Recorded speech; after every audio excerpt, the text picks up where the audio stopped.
I shall sip this now.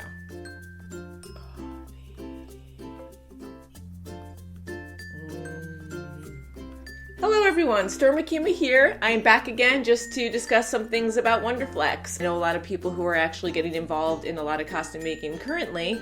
There's a lot of things that I always want to do every year. This year I'm concentrating more on animating for my YouTube channel. I have all these really fun ideas and I absolutely love to animate. I do have an animation degree and I'm finally making that more priority. See my fancy mug? That's my mood today. A good friend of mine bought me this, so I really like it. Cheers. With Wonderflex, what I always do is I usually buy a full jumbo roll. Sometimes I buy two if I'm working with a full body suit of armor. Calhoun, as I mentioned before, I did actually a couple years ago. I had her at Otakon. I always think I have enough time, and I have a full-time job on top of this, and I'm always out and about doing fun stuff. You think you have all this time, you don't always have a lot of time. I finished the armor. I had about maybe a week before the con. I didn't have enough time to assemble everything. Totally thought I did. I was still working all the way up to that point. I just quickly made a makeshift idea where I took all different kinds of leather, vinyl, and I sewed everything together to make a really cool, like, undersuit. I put the armor on top of that, so that way it looked like I had many, many layers of armor on.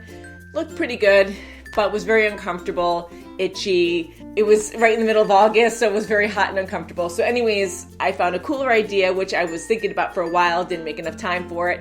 Always think ahead, try to start months in advance, so that way you'll have a good idea and you won't stress yourself out at the end. I went with jackprints.com, J-A-K Prints. They were awesome, and I discussed things with them through email. They immediately got back to me. I designed my Under Armour for Calhoun with charcoal onto Bristol board, did all the shading, whatever, and then I scanned it into my computer, and I used Photoshop to actually enhance everything for shading, for highlights. You know, they have like fun special effects they could do really quick as well, so I always love that with Photoshop. And I sent them the design, told them what I needed. They did it for me. I decided to do just front and back, just to keep it easy.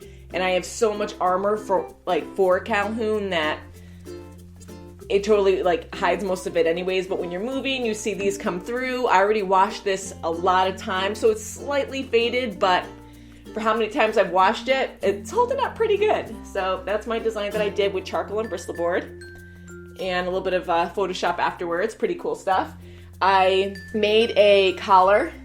I wanted it to be a little stiff so it would stay up. I sewed it into the shirt, and I took some fabric and I just sewed some black sleeves because these are fully covered, you know, under the armor, so you can't even really see this at all. Put this back here if I can. Here we go. Another awesome person to go through is, I believe she's pronounced Mitmunk, M-I-T-M-U-N-K. They have all these designs that they've already made for different kinds of armor, for robot armor, for medieval type armor. It's really cool, it's very comfortable. Everyone has a different opinion about it, so it is a little bit on the tight side, so I went up another size and it fits perfectly. Fancy, we like it. It's neat too because you also have the brighter ink on it, so it looks like it's glowy. Now, when I work with Wonderflex, I usually start with a jumbo roll. That usually goes a long way. I always want to know what my plan is before I actually get started, so I'll use my sketchbook and I'll draw different ideas. You won't always go with it, that's okay, but I'd rather know what I want to do and not mess up too much, because Wonderflex can be kind of expensive once you don't want to waste it. Cool thing about it though, you can usually remelt it and reuse it. My technique is I want to get it right the first time, because when you get it right the first time, it stays smooth and you don't have to mess with it as much. What I usually do is I get a big wooden board.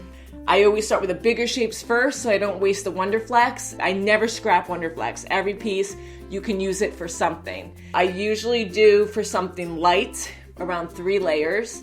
For something heavy and durable, if you're knocking around a lot. Shoulders, definitely I'd go thicker. Legs, shins, I usually go thicker because you constantly hit into things, even if you're being gentle, if you're in a big crowd, elevator. I've seen almost everything. There's things you never think about, you'll hit yourself into something. So shins, shoulders, forearms even, chest plate, just because, you're usually carrying a toy gun or something and you're posing, bumping too hard and you're gonna break something. And Loki's coming to visit us. I don't know if you can see my kitty, but he wants to hang out. Hi, honey. Do you want some coffee? He's very affectionate. Not like Loki. He can be like Loki, though. And he's purring. He's so cute. You want to do around 3 layers at least.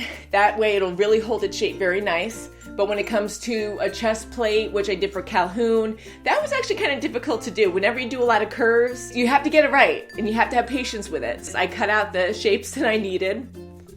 Chest shapes.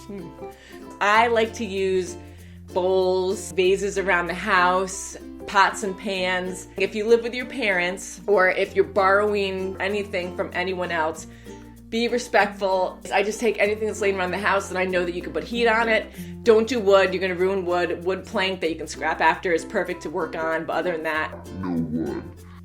What I do is I cut out the main shape, I retrace it over and over again on Wonderflex, then I cut them all out, I layer them on top of each other, but I only do 1 sheet at a time. And I evenly heat it with my heat gun.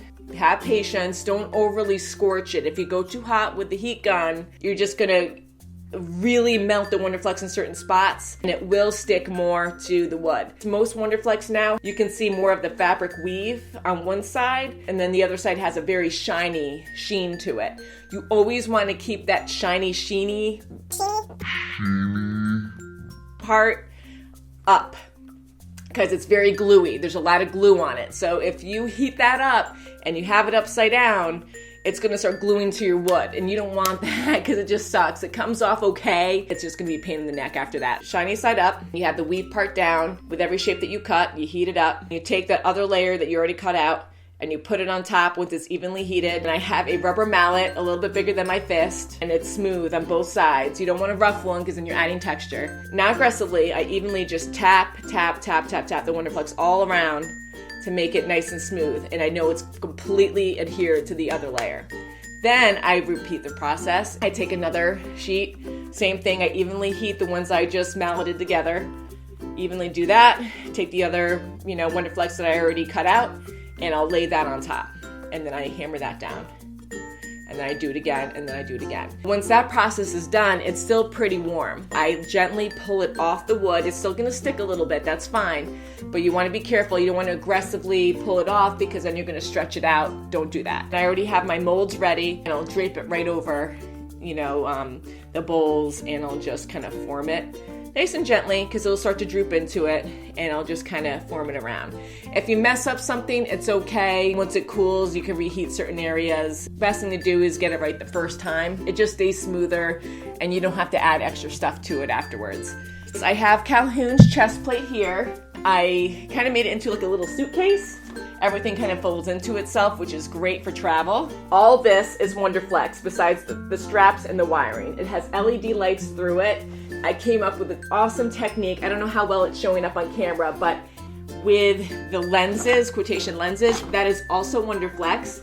I came up with this cool idea to take reflective tape, and it has that honeycomb texture just like Calhoun's Armour. I cut out only 1 layer of Wonderflex because I wanted it to be see-through. And I put the tape on top of it. I heated the other side of the Wonderflex, and I banged it together. I molded it over something kind of curvy, and then I adhered it to the back of this. Each section has LED lights. If you don't have them on, reflective tape, actually, when you take a picture, it looks like it's glowing anyways, which is really, really cool. Bought the lights from Super Bright LEDs. I think it's LEDs.com. LEDs, love it because it's so bright and everyone sees you and it's cool. Parts of the details are actually hollow. You don't ever want to go this thick with Wonderflex. This is guessing like around 20, 30 layers. If I did go all the way through, that would be so heavy for you. Way too heavy. I made a top and a bottom, and then all the detailing on top to make raised designs like this. I just cut out individual shapes 3 or 4 times, hammered them together, and then I heated just the back, and I placed them nicely onto the flat rectangle I made for the whole shoulder piece here. Once everything was in place, then I heated the underside of this, and I curved it over something to give it this round shape. I've been doing that for a long time, and it just tends to work the best. I knock this thing around so much, and it's just so strong. what is this stuff? Wherever you shop that sells spackle, it really smooths out Wonderflex once you're done with everything. This is like your next stage before paint. You just spread it all over your armor. It gets really messy. I do it outside. Then you let it dry for a while. This one's pretty quick because I kind of lay this on pretty thick. Thicker it is, the more you have to wait for it. I usually give it a day. This is pink and it turns white, so it shows you that it's dry. And I lightly sand it. I have different kinds of sandpaper that I use. Once you start sanding Wonderflex, it's never a good thing. You'll start to fray the fabric because if you think about it, it's plastic with adhesive and fabric. So when you start taking the adhesive off, all those little lines, threads of fabric start to pop up and they start to fray. It's really hard to get rid of that once you start doing that. Try to just sand this. I do have 150 and 250 is like a lighter grit that I like to use towards the end. Layer it, sand it, layer it, sand it until it's smooth. I probably do around 3 times. If you look at my video with Sokka's wolf helmet, that's how I got that really nice smooth look, and all of that's Wonderflex with spackle. That's all that is. It came out great, so I love that. After that, I prime everything. I'm starting to use acrylics mainly for everything. It's just safer, you don't have to breathe it in so much, and it gives a very realistic look as long as you have patience with it. Everything I do, I start with the basics, and I see it as a whole project. You don't want to just focus on one thing. You can. Everyone gets overwhelmed differently, but I always like to have a really good idea on where I want to go with something. So anyways, Wonderflex is great for, hot gluing together. You can bolt it together. I like to use Wonderflex on Wonderflex. It just keeps it easy. All right, so hopefully I got all that on video because my HD camera just kind of stopped working for a second. No, Alphonse. Delicious. I have a battery pack for my LEDs. The whole costume has LEDs feeded all the way through to the legs, to the arms, forearms. They go down to the knee. So I have D batteries. They take a lot of D batteries because I have a lot of different connections going on. Just to show you if you can see it. I don't know how well you can see the lights in there, but they glow. I mean, I have a lot of bright lights on me right now, so I don't know how well you can see all of them, but it looks pretty darn cool. Oh, it popped out. Glowy. So again, 1 layer of Wonderflex as the lens with a piece of tape over it. I heated it up slightly, the Wonderflex, not the tape, and I just hammered it together with my my rubber mallet, just so they stuck together very well, and it really came out with a good effect. I just did that myself just to see if that would work. And you meet a lot of cool people when you go to conventions, and a lot of people have like really, really good ideas, and a lot of people, conventions are great because a lot of cosplayers just want to help each other out, and it's just a wonderful thing. So thank you guys. Even though I came up with this whole like Wonderflex lens thing, at least I think I did, no one told me about it, especially if one light goes out. If someone takes a picture of you, it looks like they're all on, and it's pretty awesome. So again, Stormy Kima gives Wonderflex a dual thumbs up. Pretty cool stuff. I'm going to be having all kinds of tutorials on my channel, so please check back if you're interested. Thumbs up if you like, thumbs down if you don't. I would love to chat with you more about possibilities of different cosplays, and if you need any help or guidance, I always want to help out any way that I can be of assistance. Just let me know. I am doing a lot of animations right now as well, so I'm really trying to get those up. So until next time, thank you for watching. Super cool. Stormy Kima out.